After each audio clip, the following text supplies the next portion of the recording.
Hey guys दोस्तों, स्वागत है आप सभी का माई स्मार्ट सपोर्ट के एक और ऑनलाइन पॉडकास्ट में। और आज हमारे साथ हैं दीपक दहिया। दीपक, बहुत बहुत स्वागत है हमारे चैनल पे। Thank you so much sir. कैसे हैं आप? मैं बढ़िया हूँ बिल्कुल। और आपको यहाँ पाकर बहुत हम भी खुश हैं और आशा करते हैं हमारे ऑडियंस भी काफ़ी एक्साइटेड होंगे आपके लिए। जी बिल्कुल। दोस्तों, दीपक के बारे में आपको बता दें कि दीपक एक मोटिवेशनल स्पीकर भी हैं और साथ साथ एक सक्सेसफुल यूट्यूब चैनल चलाते हैं जिसका नाम है दीपक दहिया, जिस पे अप्रॉक्स 4 मिलियन के आसपास सब्सक्राइबर है। इसके अलावा इनका एक नया अभी यूट्यूब चैनल है जिसका नाम है दीपक दहिया 2.0, जिसमें कि ये यूट्यूब टिप्स या यूट्यूबर्स के लिए कंटेंट बनाते हैं। लेकिन दीपक, एक छोटा सा इंट्रोडक्शन हमारे ऑडियंस को आप बताएं अपने बारे में, अपने फैमिली बैकग्राउंड के बारे में और अपने एजुकेशन के बारे में, ताकि बेहतर तरीके से लोग जान सकें। श्योर सर, बिल्कुल। नाम तो आपने बता ही दिया है। मेरे बेसिकली 2 चैनल है।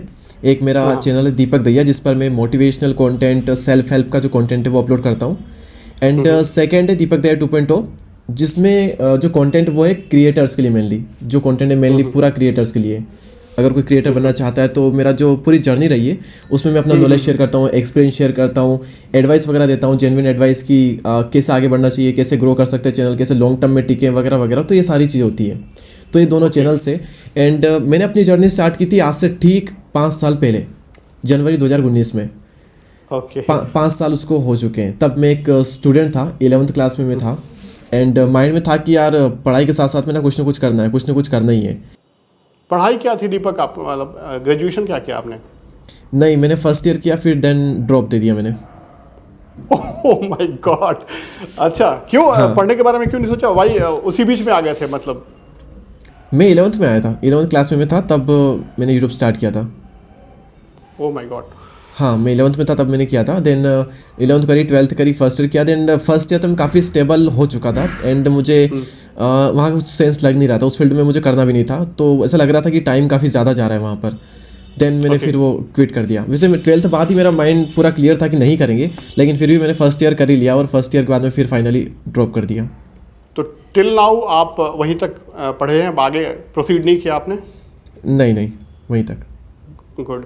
घर वाले आपको प्रेशर नहीं डाले कि आपको पढ़ना चाहिए? नहीं, कोई प्रेशर उन्होंने नहीं डाला। गुड। ये तो बड़ा आश्चर्य हुआ। आजकल हमारी तरफ बहुत कम ऐसा होता है, रेयर देखने को मिलता है। और पिताजी, फैमिली बैकग्राउंड कैसा है? अब काफ़ी पिताजी क्या करते, जॉब या फिर बिजनेस क्या था? नहीं, जॉब बिजनेस नहीं, वो तो 4th क्लास तक पढ़े हुए हैं। तो तो वो तो पहले सिलाई का काम करते थे। उसके बाद में सिलाई के बाद में उन्होंने फिर हलवे का काम किया है। वाह। हाँ, और मम्मी जो है वो काफ़ी टाइम से, मतलब मेरे जन्म से ही पिछले 20 सालों से सिलाई का काम करती है। Oh my God. Yes. Salute. बड़ा ही मोटिवेशनल जर्नी है आपका और बड़ा इंस्पायरिंग है। Thank you. दीपक, एक चीज़ मैं पूछना चाहूँगा कि आपने यूट्यूब जर्नी शुरू किया तो दूसरा जो चैनल बनाया वो यूट्यूब टिप्स का ही क्यों बनाया? आप तो बहुत और भी कैटेगरी बना सकते थे। श्योर। ये यूट्यूब टिप्स बहुत इंटरेस्टिंग कहानी है इसकी। एक्चुअली इस कैटेगरी में मैं गलती से आया हूँ। अच्छा। हाँ, और मैंने इस कैटेगरी के लिए तो चैनल बनाया ही नहीं था। मैंने चैनल बनाया और उस पर मेरा था कि एक चैनल है जिस पे हम वॉइस ओवर का कंटेंट अपलोड करते हैं, तो सेकंड चैनल पे फेस कैम बनाएंगे और कुछ नए एक्सपेरिमेंट करने होंगे तो वो सेकंड चैनल पर हम करेंगे, क्योंकि नया चैनल होगा और इतना वो नहीं रहेगा डर वगैरह, तो उस पर हम करेंगे। तो वो मेरा प्लान था। सेकंड चैनल क्रिएट कर लिया, फिर फेस कैम वीडियो अपलोड किए, पर वही है कि नहीं चल रहे हैं तो इतना मज़ा भी नहीं आ रहा है और मतलब कंटेंट बनाने में मज़ा नहीं आ रहा है। मेन पर व्यूज़ आ रहे हैं, अर्निंग हो रही है, सब कुछ सही चल रहा है, तो वहाँ काम करते हैं, इधर क्यों ही आए। तो जोश में क्रिएट कर लिया चैनल और फिर बाद में कुछ हो नहीं रहा, तो इसे पड़ा हुआ था। तो सेकेंड चैनल बनाने के मतलब आई थिंक 6 महीने तक तो उस पर कुछ भी नहीं था। मतलब आई थिंक 15-20 हज़ार सब्सक्राइबर थे, जो कि मैं मेन चैनल से ही लेके आ गया था। देन मेरा माइंड में था, मतलब काफ़ी लोग पर्सनली मेरे पास आते हैं, पूछते कि यार थंबनेल कैसे बनाता है, म्यूज़िक कहाँ से लेता है, वॉइस कैसे एडिट करता है, ये कैसे करूँ, चैनल ग्रो कैसे करूँ। तो मेरा इन चीज़ों से बहुत तंग आ गया था कि जो मेरे पास में आता है ये सेम चीज़ यूट्यूब की बात करता रहता है। अब यार मेरे पास इतना टाइम तो नहीं है कि मैं उसको फ़ोन में थंबनेल बना करके दिखा सकूँ हर एक इंसान को जो मेरे पास आएगा। तो और ऐसे इंस्टाग्राम पर ही मुझे पर्सनली मैसेज करते कि यार ये मेरा चैनल है, चेक कर लो, कुछ टिप्स जैसे वगैरह वगैरह। तो मैंने सोचा कि एक काम करते हैं, 8 से 10 वीडियो की एक सीरीज़ बनाता हूँ कि यूट्यूब चैनल ग्रो कैसे करें। म्यूजिक कहाँ से फाइंड करें, वीडियो फुटेज में कहाँ से लेता हूँ, आप कैसे कहाँ से यूज़ कर सकते हैं, और जो बेसिक जो चीज़ें होती है ना, मतलब वीडियो को बनाने के लिए वॉइस रिकॉर्डिंग कैसे की जाती है, एडिट कैसे की जाती है फ़ोन से, पीसी से। तो ये सारी चीज़ मैंने सोचा कि ये सारी चीज़ें मैं 8-10 वीडियो के अंदर अंदर समअप कर करके वो वीडियो मैं अपने सेकेंड चैनल पर डाल दूंगा। और कोई भी मुझसे पूछेगा कि यूट्यूब चैनल ग्रो कैसे करना है ये बता दे, मैंने कि भाई मेरे पास टाइम नहीं है, पूरी तेरे लिए मैंने पूरी वीडियो की सीरीज बनाई हुई है, हाँ तो वो देख ले। अब मैंने क्या करा, पहले आराम से 1 महीना प्रिपेयर करा कि ये वीडियो बनाऊंगा, वीडियो बनाना स्टार्ट कर दिया, लेकिन अपलोड नहीं करे, बनाना स्टार्ट कर दिए। ये 2 वीडियो एडवांस में प्रिपेयर करे, पहला वीडियो डाला और पहले ही दिन वो वीडियो 50,000 व्यूज़ पे गया, हाईएस्ट उस चैनल पर पहले ही दिन। और अगले दिन 2-3 दिन में वो वीडियो 1 लाख पर चला गया। दूसरा वीडियो मैंने डाला वो भी 1 लाख पर चला गया। तीसरा वीडियो डाला, चौथा, पांचवा, जितने भी वीडियो डाला स्टार्टिंग के 10 के 10 वीडियो बहुत वायरल है। उसमें से एक वीडियो 5 मिलियन पर है, एक वीडियो 1 मिलियन पर है, और भी कुछ वीडियो है जो कि मिलियन के ऑलमोस्ट करीब है, जो मैंने उस टाइम पर डाले थे, जो मैंने प्लान किए थे। तो अब अगर इतने वीडियो चल रहे हैं, जो कि मेन से भी ज़्यादा चलने लग गया कुछ टाइम बाद सेकंड चैनल पर, एक टाइम, हाँ, तब इस सेकंड पे इतने चल रहे हैं, तो सोचा कि यार ये चल रहा है तो इससे रिलेटेड और भी बनाते हैं, और भी बनाते हैं, और भी बनाते हैं, और जैसे जैसे हम इस कैटेगरी में आ गए। एक्जैक्टली। दीपक, उस चैनल पे ज़्यादातर वॉइस ओवर वाले कंटेंट थे। हाँ, अब थोड़ा हम फेस कैम थोड़ा ज़्यादा ला रहे हैं उस पर, टाइम टू टाइम। हाँ, बट इस पे आपने फेस कैम से शुरुआत किया था, बहुत बढ़िया रिस्पांस मिला। खास करके अगर यूट्यूब टिप्स कैटेगरी की बात करें तो इसमें भी आपका चैनल बहुत बढ़िया परफॉर्म करता है, काफ़ी देखा जाता है, काफ़ी लोगों का प्यार मिलता है। कैसे आप डिफ्रेंशिएट करते हैं फेस कैम को और फेस के साथ जब आ रहे हैं ऑडियंस के साथ, तो क्या कुछ फील नहीं हुआ अलग से? हुआ ना सर, बहुत हुआ। मतलब वॉइस ओवर का था एंड पहले ऐसा लगता था कि कोई जानता नहीं है, तो सेकेंड चैनल का ये भी एक रीज़न था कि फेस कैम वीडियो वहाँ पर बनाएंगे, एंड वो कर लिया। लेकिन फेस कैम बनाना मेरे लिए बहुत टफ टास्क था, बहुत ज़्यादा टफ टास्क था। और ये भी एक रीज़न था कि मान लो फेस कैम बनाने में इतना एफर्ट लगाना पड़ रहा है, बन ही नहीं रहे, तो क्यों ही बनाए फिर सेकंड चैनल पे। इसलिए मैंने वीडियो बनाना कुछ टाइम बंद कर दिए थे पहले जब बनाया था चैनल। लेकिन फिर जैसे तैसे मैंने थोड़ा एक हिम्मत करी, अपने डर का सामना किया, और स्टार्टिंग के 1.5 से 2 महीने तक बहुत मुश्किल से मैंने फेस कैम वीडियोज़ बनाए थे, बहुत मुश्किल से। क्यों, तो क्या डर होता था फेस कैम में? डर क्या होता पता था? क्या दिक्कत था? डर वाली बातें, बहुत इनसिक्योरिटी होती है ना इस एज में कई सारी, कि हम कैसे दिखेंगे कैमरे सामने, लोग हमको कैसे जज करेंगे।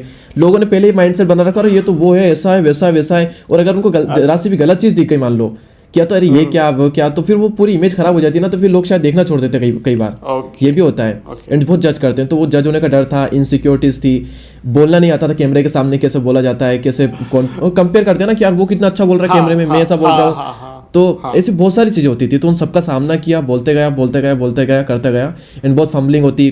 5 मिनट का वीडियो शूट करने के लिए 1-1 घंटा लग जाता, 40 मिनट लग जाते, एनर्जी बहुत डाउन हो जाती, बोलते एक ही चीज़ को 10-10 बार बोलना, 15 बार बोलना। तो ऐसी बहुत चीज़ें होती थी। तो सोचते हैं कि यार क्यों इतना एफर्ट लगाना, जब इतना बड़ा चैनल है वॉइस ओवर का, तो उस पर काम करते हैं। तो लेकिन नहीं, फिर एक टाइम बाद डर का सामना किया, और जब डर का सामना किया तो फिर एक टाइम ऐसा आया कि फिर कैमरा हमारा दोस्त बन गया। एग्जैक्टली, ये सब कुछ हमारे साथ भी होता था। हम भी जब शुरुआत में, आज से 8 साल पहले, 9 साल पहले जब फेस कैम पे आए थे, तो हम आउटडोर शूट करते थे, और कोई भी वहाँ पे सोचे, हाँ, कोई मेरे पास कोई आसपास से गुजरे नहीं, अगर गुजरे जाए तो मैं वहीं रुक जाता था, कुछ बोल नहीं पा रहा था। तो बट क्या है ना, प्रैक्टिस करते करते अब कहीं भी भीड़ में जाइए, कहीं भी कुछ भी, कितने भी लोग हो, कहीं माहौल हो, आदमी फ्लुएंटली बोल लेता है। ये तो यूट्यूब का देन है ना, और ये हम भी मानते हैं इस चीज़ को। हाँ, ये प्रैक्टिस साथ नहीं होता है। Yes sir. आपका थंबनेल जो है बहुत फर्स्ट क्लास होता है, बहुत बढ़िया होता है। हाँ, बहुत कम कुछ लिखा हुआ होता है, बहुत क्लियर। कैसे आप बनाते हैं, या फिर उसको किससे बनवाते हैं, या फिर कौन सा सॉफ्टवेयर इस्तेमाल करते हैं, ऑडियंस को बताएं प्लीज़। श्योर बताता हूँ सर। तो देखिए सर, एक कहावत है इंग्लिश में, the grass is greener where you water it, यानी कि घास वहाँ पे हरी होती है जहाँ पर आप पानी ज़्यादा डालते हो। ओके। हाँ, तो लाइफ में किसी भी फील्ड में आप ज़्यादा काम करोगे, उसी फील्ड में आप अच्छे होंगे। तो मैंने यूट्यूब की फील्ड में थंबनेल वाले फैक्टर पे स्टार्टिंग से ही बहुत ज़्यादा काम किया है। ओके। जब मेरा वॉइस ओवर का चैनल था, स्टार्टिंग टाइम था, तभी मैंने बहुत ज़्यादा काम किया। एक थंबनेल में मैं इतने एक्सपेरिमेंट करता, इतने कलर चेंज करता, इतने टेक्स्ट चेंज करता, और बहुत, मतलब कई बार तो बिना मतलब कि मैंने 3-3 घंटे दिए हैं एक थंबनेल को बनाने में, डिज़ाइन करने में, और कुछ ना कुछ एक्सपेरिमेंट करते ही रहता, उसमें बहुत मज़ा आता मुझे। तो वहाँ पे करते मैं इतना एक्सपर्ट बन गया उस चीज़ का कि मतलब बहुत खतरनाक। तो खुद बनाता था पहले मैं, पिक्सल लैब्स में बनाता था थंबनेल्स, जब मैंने अपना मेन चैनल ग्रो किया, और अभी भी कभी बना लेता हूँ। तो पिक्सल लैब में फ़ोन में एप्लीकेशन मैंने यूज़ की है। देन नहीं, अभी तो एक्चुअली मेरा एक थंबनेल डिज़ाइनर है, तो सेकंड चैनल के और मेन चैनल के दोनों ही वही बना रहा है फिलहाल तो। लेकिन उसको आइडिया मैं ही देता हूँ कि इमेज कौन सी यूज़ करनी है एंड लिखना क्या है उस पर। और अगर डिज़ाइन का मुझे आइडिया होता है कि डिज़ाइन ऐसे करना है तो भी मैं बता देता हूँ, अदरवाइज फिर वो कर लेता है, उसको भी इतना एक्सपीरियंस हो चुका है। ओके, आपको लगता है कि अगर थंबनेल अच्छा नहीं बना है तो फर्क पड़ेगा कंटेंट पे, व्यूज पे? पड़ेगा मेरे अकॉर्डिंग थंबनेल सही होना ज़रूरी है, पड़ सकता है, उससे बहुत फ़र्क पड़ सकता है। क्लिक थ्रू रेट जो होता है CTR, यस आपके वीडियोस पे कितना होता है? यार देखिए, आप तो इस बात को अच्छे से जानते ही होंगे कि अगर आपके वीडियो पर वो तो वैरी करता है थोड़ा बहुत, लेकिन हाँ, कम ज़्यादा व्यूज ज़्यादा हो जाए तो CTR कम होगा। लेकिन इनिशियली 24 घंटे में इनिशियली 24 घंटे में क्या CTR रहता है? 24 घंटे में एवरेज 8 से 10% के आसपास रहता है। गुड। और एवरेज व्यू ड्यूरेशन कितना % होता होगा? अगर 10 मिनट की वीडियो की बात करें तो उस पर एवरेज 40% के आसपास। 40%? हाँ, दैट इज़ ग्रेट। ये एक चीज़ मैं आपसे सीखा आज कि आपका जो एवरेज व्यू ड्यूरेशन है वो काफ़ी बढ़िया है। बट अगर हम अपने कंटेंट की बात करें तो मेरे कंटेंट पे 25-20 के आसपास रहता है, जो कि नहीं होना चाहिए। 30 के आसपास मेरा मानना है। मैंने देखा जितने भी कंटेंट क्रिएटर से बात किया था, अगर 30 से बढ़िया आ जाता है तो वीडियो अच्छा परफॉर्म करने की चांसेस रहते हैं। 30 भी मेरे काफ़ी वीडियो में 30 भी रहता है, मैं तो 30, 35, 40 इसके आसपास ही रहता है। सही कह रहे हैं। तो थंबनेल और CTR और वॉच टाइम बहुत मायने रखता है, ये चीज़ तो आप भी मानते हैं? यस। दीपक, एक पर्सनल चीज़, शादी तो आपकी नहीं हुई होगी अभी, उम्र बहुत कम है। हाँ, यस सर। रिश्ते विश्ते आते हैं? हाँ, आते हैं। चलिए बढ़िया। तो जो रिश्ते शादी करने वाले हैं ना, किसी सेटिंग वगैरह पहले से कर ली है? कहीं सेटिंग वगैरह है? नहीं अभी नहीं। चलिए कोई बात नहीं है। तो ये बताइए कि जो रिश्ते आते हैं, अगर आप कहते हैं कि मैं एक बाय प्रोफेशन एक वीडियो क्रिएटर हूँ, यूट्यूबर हूँ, तो कोई आपत्ति लड़की वालों को? शायद नहीं, क्योंकि रिजल्ट देखा जाता है एक्चुअली। तो रिजल्ट उनके सामने है तो शायद वो रिजल्ट को देखकर ही आते हैं पहले से, तो पूछने वाली बात ही नहीं होती है। ओके। हाँ। चलिए बढ़िया। हमारे तरफ ये थोड़ा इशू होता है, अब तो हमारे तरफ भी कम हो रहा है, बट आज से 2 साल पहले तक ये चीज़ें बहुत टफ होता था कि अगर एक यूट्यूबर है बाय प्रोफेशन और उसकी शादी के लिए अब कहा कि मेरा बेटा यूट्यूबर है, तो नहीं कोई रिश्ते वाले आते थे, लड़की वाले अपने। राइट। अब हो रहा है, लोग गवर्नमेंट जॉब चाहिए। हाँ, तो जॉब वर्सेस जो अब यूट्यूब या कंटेंट क्रिएटर लोग वैल्यू दे रहे हैं आजकल, आपको नहीं लगता ये चीज़? अब समझ रहे काफ़ी लोग। बिल्कुल। दीपक, आप जो नए क्रिएटर्स आ रहे हैं 2024 में, यूट्यूब को या फिर इंस्टाग्राम को या फेसबुक को, जिसको भी कह लीजिए, उसको as a full time career, देखिए अब तो ऐसा युग आ गया है कि बड़े बड़े इंस्टीट्यूशन IIT से भी किए गए लोग अच्छे जॉब करके छोड़ करके आ रहे हैं यूट्यूब पे as a career, as a entrepreneur कह लीजिए, बनने के लिए। तो आपका क्या सजेशन रहेगा जो लोग नए आना चाहते हैं या स्ट्रगल कर रहे हैं, कि वो कंटिन्यू करें इस प्लेटफॉर्म पे, आगे बढ़ने का कोई स्कोप है फ्यूचर में, या फिर सैचुरेट हो चुका है सोशल मीडिया?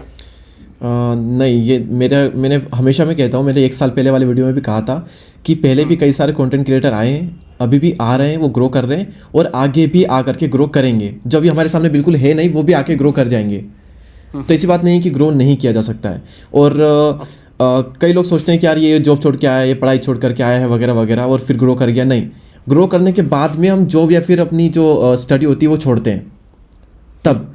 तो अभी जो आप कर रहे हैं वो करते रहिए, उसके साथ में ही उससे कंटिन्यू करें, पूरी ताकत लगा दो, उसमें कोई दिक्कत नहीं, लेकिन जो कर रहे हैं ना साथ में उसको अभी ना छोड़ें। जब तक आप ग्रो ना कर जाओ, जब तक एक स्टेबल इनकम आपकी स्टार्ट ना हो जाए, जब तक आप एक अच्छे लेवल पे ना पहुंच जाओ।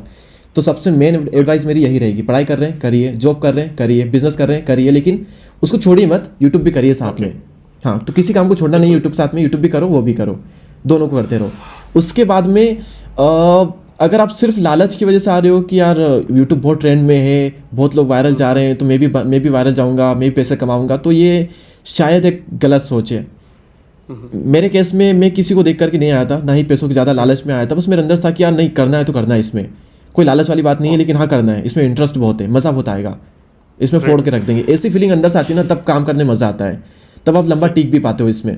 तो आइए, लालच में मत आइए, वेलकम। और इसमें स्कोप तो है, अभी स्कोप बहुत है, आने वाले कई सालों तक यूट्यूब चलेगा और कई सारे क्रिएटर इसमें ग्रो करेंगे भी सही। और बहुत ज़्यादा कॉम्प्लिकेटेड ना रखें चीज़ों को, बहुत ही सिंपल चीज़ें हैं और सिंपल चीज़ें ही सबसे कारगर होती है, बेसिक चीज़ें। लोग इधर उधर उलझ जिले ट्रिक्स में फंसते हैं, ये करते हैं कि यार ये मेरे इसमें ये कमी है, वो कमी है, ऐसा नहीं हो रहा। नहीं, बिल्कुल नहीं, बिल्कुल सिंपल रखिए चीज़ों को। 3 से 4 फैक्टर होते हैं ग्रो करने के, बस उन्हीं पर अड़े रहिए। सिद्धांत कभी बदलते नहीं हैं। सिद्धांतों पर अगर आप अड़े हुए हो तो आपका ग्रो करना एकदम तय है।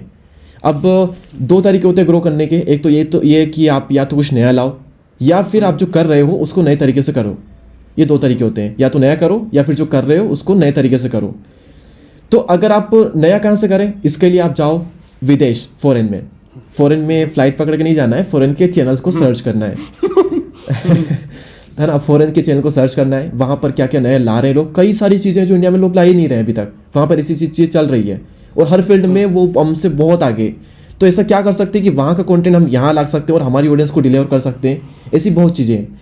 तो अगर आप वहाँ से कुछ ला पाए तो वो नई चीज़ होगी, और नई चीज़ होगी तो ऑब्वियसली वो चल जाएगी। या फिर हमारी ही कैटेगरी में बाहर के जो क्रिएटर्स हैं वो नया क्या कर रहे हैं, वो चीज़ आप यहाँ कर सकते हो तो वो भी चल जाएगी। या फिर आप आपका अपना ही अलग देसी अंदाज है, या फिर अपना कुछ ना कुछ तिगड़म लगा करके आप अच्छा कर सकते हो किसी पर्टिकुलर फील्ड में, या जिसमें सब लोग कर रहे हैं, तो उसमें भी आपके ग्रो करने के चांस काफ़ी ज़्यादा बढ़ जाते हैं। तो ये 2 तरीके होते हैं।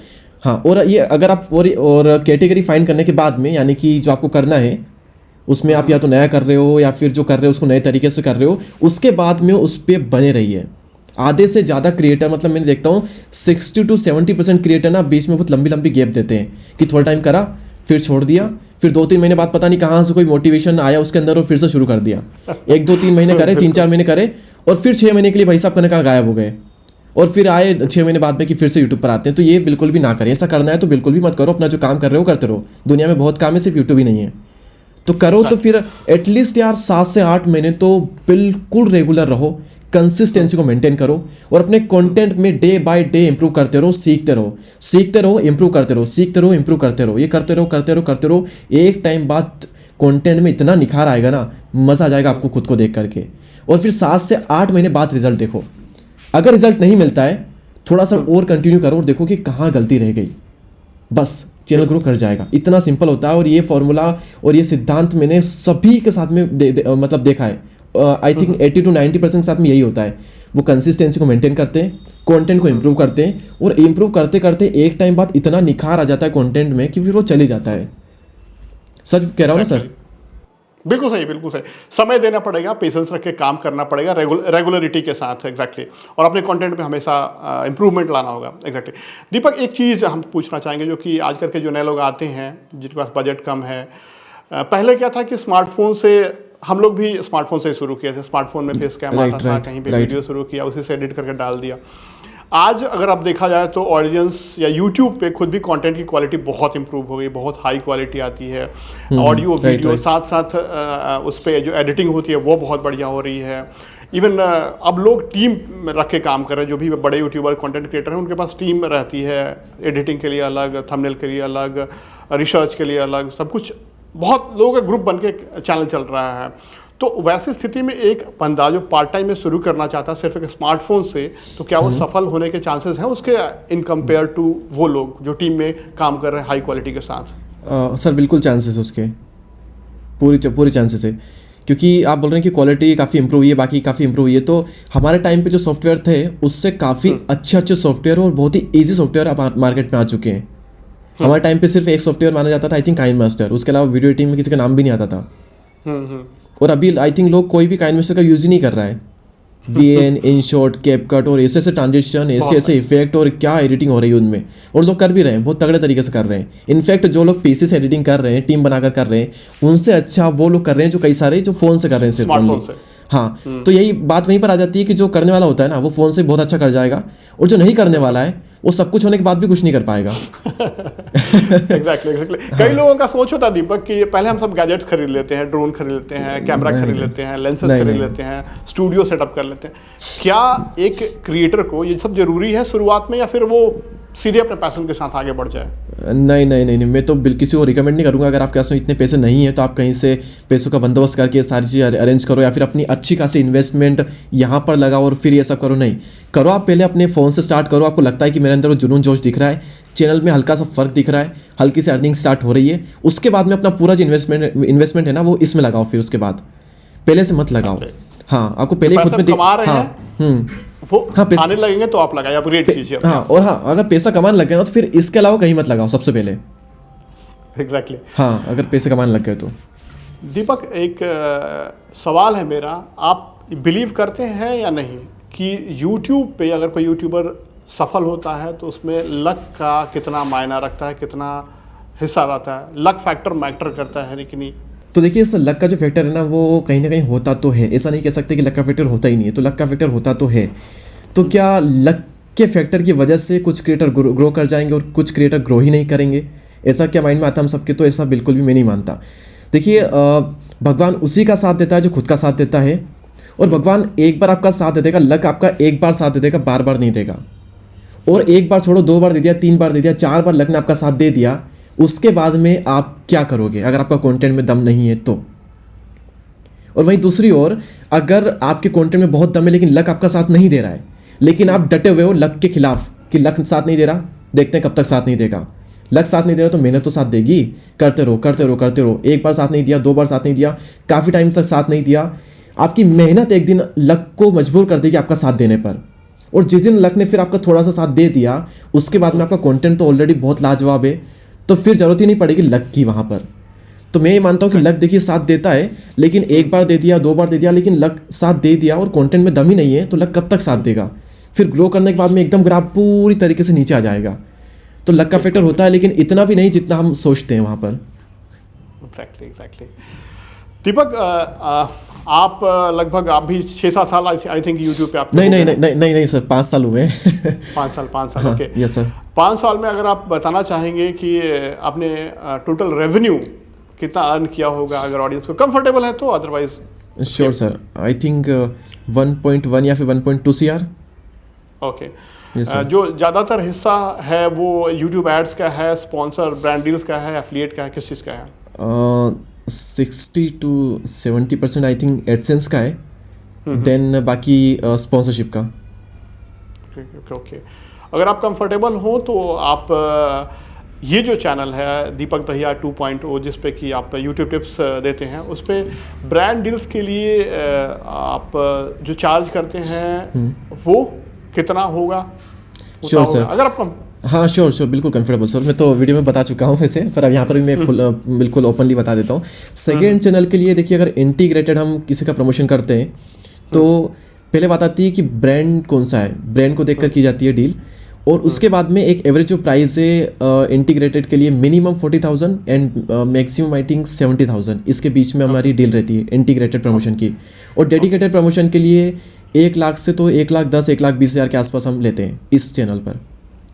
ओके। सेकेंड चैनल पर, yes sir. But do you believe कि डेडिकेटेड प्रमोशन करना चाहिए लोगों को, एक यूट्यूबर को? करना चाहिए, अगर ब्रांड रेलेवेंट है एंड ज़्यादा नहीं, बीच में अगर कर सकते हो एक ज़्यादा अर्निंग के लिए तो कर लेना चाहिए। ग्रेट। तो काफ़ी अच्छा लगा आपने ओपनली अपनी अर्निंग्स के बारे में, ये मोटिवेट करता है बेसिकली ऑडियंस के लिए। हमने ये पूछा, और हम भी जब शुरुआत कर रहे थे, जब यूट्यूब पे आ रहे थे तो देखा करते थे कि इसमें आखिर कितनी कमाई हो सकती है, क्या फ्यूचर हो सकता है, सबको चिंता होती है, इस वजह से डिस्कस करना। मैंने भी सर मतलब पहले सोचता कि यार एडसेंस की अर्निंग तो बहुत ही कम है, मैं व्यूज़ के हिसाब से कैलकुलेट करता कि अगर मैं यूट्यूबर बन गया और मेरे इतने व्यूज़ आएंगे तो मेरी इतनी अर्निंग होगी, तो क्या मैं फुल टाइम हो सकता हूँ? ऐसा माइंड में क्वेश्चन आते थे बार बार। तो कैलकुलेट करता कि अच्छा इतने व्यूज़ आएंगे तो इतनी अर्निंग होगी कभी, और फिर इतने में फुल टाइम हो सकते हैं वगैरह वगैरह। फिर जैसे आपकी वीडियोस देखता कि स्पॉन्सरशिप से कितना मिलता है, तो उसके आपको देख रहा हूँ कि अगर महीने में कहीं स्पॉन्सरशिप मेरे को मिल गई तो इतना अर्निंग मेरी हो जाएगी वगैरह, तो मैं फुल टाइम हो सकता हूँ वगैरह वगैरह। तो इससे बहुत वीडियोस में भी देखता था पहले अर्निंग से रिलेटेड आपके भी। थैंक यू दीपक। एक चीज़, मोटिवेशन तो ठीक है, लेकिन उसका दूसरा पहलू, आप एक ऑनलाइन इन्फ्लुएंसर हैं, यूट्यूब पे सोशल मीडिया पे काम कर रहे हैं अपने फुल टाइम देकर, तो डर नहीं लगता आपको रिस्क की डाउनफॉल हो जाएगा, या फिर हो सकता है उसको कैसे आप मैनेज करेंगे? नहीं sir, already ups and down काफ़ी देखे हैं पिछले 5 सालों में, और हर बार देखे हैं। तो इतना डर नहीं लगता। ऑलरेडी हमने ऑलरेडी बहुत इससे अर्न किया है, वो चाहे रेस्पेक्ट हो, नेम हो, फेम हो, मनी, ऑलरेडी इससे बहुत हमने अर्न किया है। एक गवर्नमेंट जॉब वाला जितना 15-20 सालों में कमाता है उतना हमने पिछले 3 से 4 सालों में कमा लिया है। एग्जैक्टली हाँ, और जितना वो लाइफ टाइम में कमाता है गवर्नमेंट जॉब वाला, उतना हम आने वाले 1 से 2 साल में कमा लेंगे फिर से। बिल्कुल सही बात कर रहे हैं। एंड एक और भी चीज़ है सर, माइंडसेट का खेल है। अभी जो क्रिएटर आने वाले हैं, तो मान लीजिए अगर वो ग्रो करते हैं, तो अभी जो आने वाले हैं उनके पास में जीरो नॉलेज है, जीरो एक्सपीरियंस है, जीरो रिसोर्सेस है, अगर वो भी ग्रो कर सकते हैं, तो फिर हमारे साथ में 5 साल का एक्सपीरियंस है, इतना पैसा, इतनी रिसोर्सेज, इतनी टीम है, इतना माइंड है, इतना नॉलेज है, तो हम फिर बहुत आगे क्यों नहीं पहुंच सकते। बिल्कुल, यही तो हौसला देता है। Exactly sir, exactly. और शुरू से ही देखिए, जब आप ऑनलाइन फील्ड में, एक तरह से बिजनेस है, जैसे बिजनेस में कोई भी रिस्क होता है वैसे भी यहाँ पे भी रिस्क रहता है। आपसे कैसे टैकल कर रहे हैं। रिस्क तो है, देखिए रिस्क एंड रिवॉर्ड का खेल है, जितना बड़ा रिस्क उतना बड़ा रिवॉर्ड। बट करेज थोड़ा सा चाहिए, है ना। अगर आप मेहनत करेंगे तो ऐसा नहीं है प्लेटफॉर्म कि आप कुछ नहीं कर पाएंगे। जो लगा रहा, जो यहाँ पे टिका रहा और कंटेंट बनाते गया, तो वो जरूर आज अच्छे मकाम पे है। एग्जैक्टली। दीपक, लास्ट में आप हमारे ऑडियंस के लिए कुछ एडवाइस जो कि क्रिएटर हैं उनके लिए देना चाहेंगे तो प्लीज़। सर वही दूंगा मैं कि देखिए, अगर आप यूट्यूब पर आ रहे हैं तो लालच सिर्फ आइए, पैसे के लिए आइए, कोई दिक्कत नहीं है, नेम के लिए आइए, फेम के लिए आइए, लेकिन सिर्फ इन्हीं चीज़ों के लिए मत आइए। आपके अंदर से कंटेंट क्रिएट करने का मज़ा आ रहा है इस फील्ड में आने में, तो अंदर से आ रही ना भी आवाज़, तो फिर आइए। और आ गए तो फिर ये बीच में छोड़ दिया, 3 महीने के लिए दूसरे काम में लग गए, फिर वापिस आए, फालतू थोड़ा काम किया, फिर छोड़ दिया, ये सब फालतू चीज़ें ना करें। आ रहे हैं तो प्रॉपर अच्छे से काम करें, और जो कर रहे हैं उसको छोड़े ना। तो यही एक बेसिक से एडवाइस है, और बिल्कुल बेसिक एंड सिंपल रखें चीज़ों को। ज़्यादा कॉम्प्लिकेटेड होकर के ट्रिक, ये ट्रिक, वो ट्रिक, ज़्यादा वीडियो देखना है, ऐसा नहीं करना। बस अपने काम में लगे रहो, बेसिक एंड सिंपल रखो चीज़ों को, ग्रो कर जाओगे आप। बिल्कुल बिल्कुल। थैंक यू सो मच दीपक, आपके वैल्यूएबल समय के लिए और इतना बढ़िया गाइडेंस के लिए जो आपने हमारे ऑडियंस को दिया है। थैंक यू हम सर। आशा करते हैं कि ऑडियंस को ये चीज़ बहुत अच्छा लगा। एंड धन्यवाद सर, हाँ, एक और चीज़ सर, आप एंड करो उससे पहले मैं बता दूं, हमने जो पॉडकास्ट किया था मेरे चैनल के लिए, मैंने आपके साथ किया था, उस पॉडकास्ट पर काफ़ी अच्छा रिस्पॉन्स मिला ऑडियंस का। हाँ सर, मैं भी उसके बारे में कुछ कहना चाहूँगा। मैं कभी कुछ कमेंट वगैरह रीड कर रहा था, तो जो ऑडियंस है ना, कुछ ऑडियंस को पता नहीं अच्छा नहीं लगा, जैसे ये सुनकर मेरा डाउनफॉल जो बहुत ज़्यादा क्लोज है। हाँ, तो देखिए, सर, किसी को अच्छा नहीं लगा। मैं ऑडियंस को ये कहना चाहता हूँ कि देखिए, ऐसा नहीं है, हम लोग पॉडकास्ट वो जो क्रिएट किए इस वजह से कि क्या रियलिटी है लाने के लिए, ना कि हम आपको डिमोटिवेट कर रहे थे इस चीज़ के लिए। जो फैक्ट है, फैक्ट है, उस पर डिस्कस किया था हम लोगों ने।